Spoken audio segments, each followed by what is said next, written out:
ആറാടി അഴിഞ്ഞാടി. Cinema കൊള്ളായിരുന്നു. കൊള്ളാം, കണ്ടോണ്ടിരിക്കുക. കൊള്ളാം, പടം കൊള്ളാം. എൻ്റർടൈൻമെൻറ്റാ, സസ്പെൻസ് ത്രില്ലറൊന്നുമല്ല, കോമഡി പടം. ശ്രീകാന്തിൻ്റെ അഭിനയം വളരെ നാച്ചുറലായിരുന്നു. പക്ഷേ ആ വില്ലനായിട്ട് അഭിനയിച്ച ആളാണ് കുറച്ചുകൂടെ നന്നായിട്ട്. ഐ തിങ്ക് അത് ചില ഷോട്ടിലൊക്കെ 50 Shades of Grey പോലെ ഇങ്ങനെ തൂക്കിയിട്ടിട്ടുണ്ടായിരുന്നു. അതൊക്കെ നല്ല രസമുണ്ടായിരുന്നു.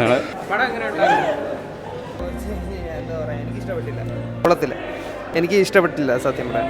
അതാ ചതിക്കുന്നതാണ് അങ്ങനെ ഒരു സൂപ്പർ പടം. എല്ലാരും വന്ന് കാണണം. Must watch. കിടിലം പടം. ഫാമിലി ആയിട്ട് വന്ന് കാണാൻ വെരി നൈസ്. സിനിമ കൊള്ളാം ബ്രോ.